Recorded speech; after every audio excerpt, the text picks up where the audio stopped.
Hello everyone, I hope आप सब अच्छे होंगे। सो इस वीडियो के अंदर हम स्टार्ट कर रहे हैं कुछ इंपॉर्टेंट क्वेश्चंस जो कि रहने वाले हैं आपके टीजीटी इंग्लिश के। इसके अंदर आपके जो चैप्टर बेस्ड क्वेश्चंस होंगे वो भी रहेंगे और ग्रामर बेस्ड क्वेश्चंस भी रहेंगे। सो फर्स्ट क्वेश्चन है हमारा, in the enemy why does the doctor Sadao hesitate to help the wounded soldier despite his Hippocratic oath. ठीक है, इसका आंसर तो आप देख ही पा रहे हैं। He is afraid of being labelled as treated. उसको ये डर था कि उसको देशद्रोही ना साबित कर दे, इसलिए ऐसा उसने किया। Right, second question is, what significant lesson does should wizard hit mommy aim to convey about parenting?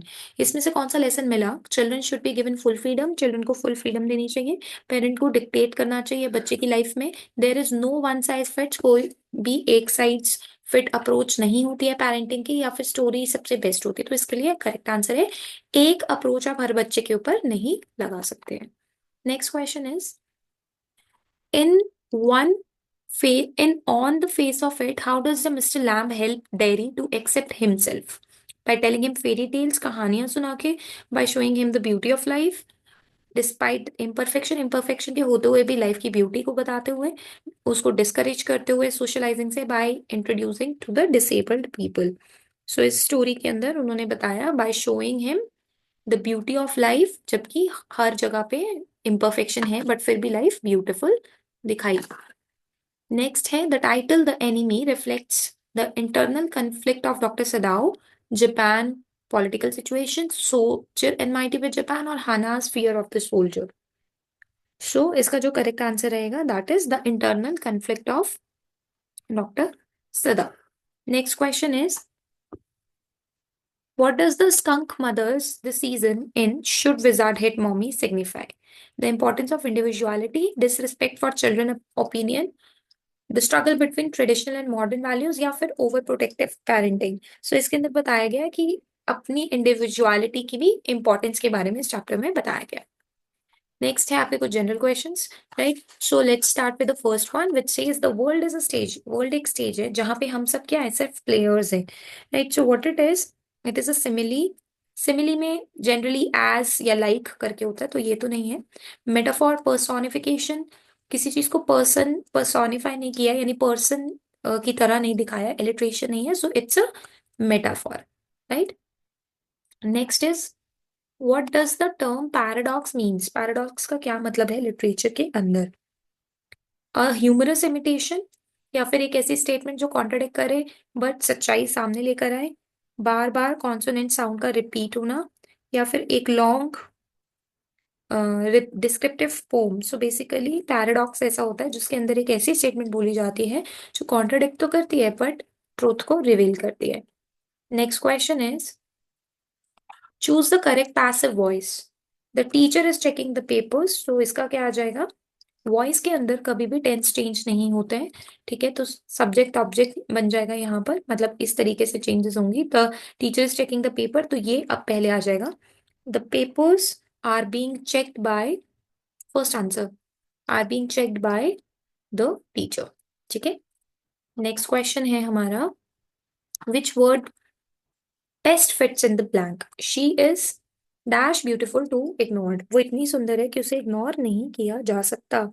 सो इसका करेक्ट आंसर क्या होगा? सो वेरी ब्यूटिफुल, टू, या फिर enough beautiful. So the correct answer is too beautiful, ठीक है।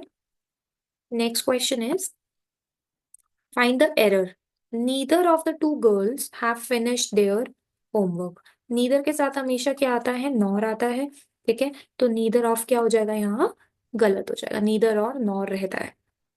Next question है literature analysis का, which of the following best define streams of consciousness. Consciousness को सबसे ज्यादा बेस्ट डिफाइन कौन करेगा?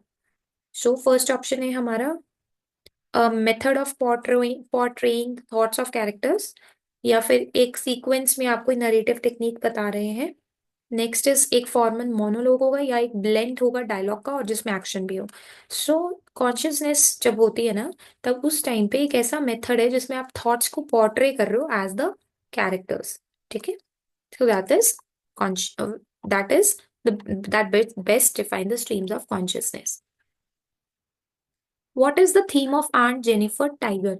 आंट जेनिफर टाइगर की थीम क्या थी? जेंडर इनइक्वालिटी, रिप्रेशन, इन्वायरमेंट को सेव करना, फैमिली का कोई कॉन्फ्लिक्ट था, या courage in the face of adversity. So इस चैप्टर में क्या था? It was gender inequality and repression. Next question है, in the last lesson what does the order to teach only German signify? German को learn करने का जो order था वो क्या सिग्निफाई कर रहा है? So respect for linguistic diversity, मतलब तरह तरह की भाषाओं को सीखने की रिस्पेक्ट के बारे में बोला गया है। The imposition of political power, encouragement of education, या फिर defeat of France in the war. तो correct answer is imposition of political power. Political power impose करने के लिए बताया गया है। Next is the poem keeping quiet, इसके अंदर क्या बताया गया है? Complete silence as a solution of conflict, कोई सी भी कंफ्लिक्ट का सॉल्यूशन साइलेंस है। रिफ्लेक्शन एंड यूनिटी, पॉजेस के साथ टेक्नोलॉजी को अवॉइड करें, या कंजर्वेशन ऑफ नेचुरल रिसोर्सेज।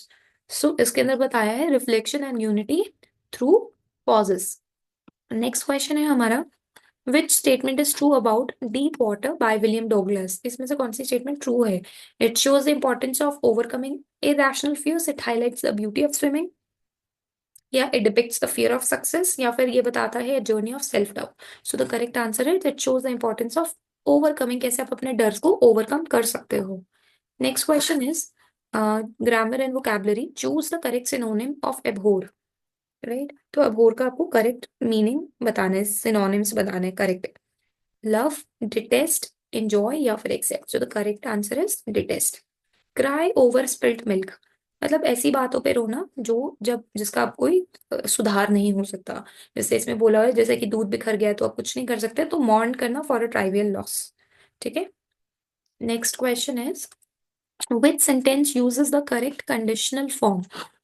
कौन सी सेंटेंस में करेक्ट कंडीशनल फॉर्म यूज हुई है? If he had studied he will pass, अगर वो पढ़ा होता तो वो पास हो जाएगा। ठीक है, ही वुड पास, अगर वो पढ़ेगा तो पास हो जाएगा। If he had study he would have passed, या इफ ही स्टडी ही पास, अगर वो पढ़ेगा मतलब पढ़ रहा है तो वो पास हो चुका। तो आप सोचिए इसका करेक्ट आंसर रहेगा if he had studied he would have passed. ठीक है। नेक्स्ट क्वेश्चन है, select the correctly punctuated sentences में से पंचुएटेड करेक्टली पंचुएटेड कौन सा है? This is the best place to relax, यहाँ पे इनवर्टेड कॉमास लगाए हैं। ठीक है, the guide said this is the best place to relax, या फिर दिस वन, या फिर दिस वन। तो this is the correct one, क्योंकि यहाँ पे डायरेक्ट स्टेटमेंट के बाद इन्होंने कॉमा और इन्वर्टेड कॉमा, कॉमा और इन्वर्टेड कॉमर्स दोनों होने चाहिए। यहाँ कॉमा और इन्वर्टेड कॉमर्स है, यहाँ पर नहीं है, यहाँ पर भी नहीं है। So B is the correct one. She bought an umbrella to protect herself for the rain. So आप मुझे जरूर बताइएगा कि आउट ऑफ 20 कितने मार्क्स आपके रहे इस टेस्ट के अंदर।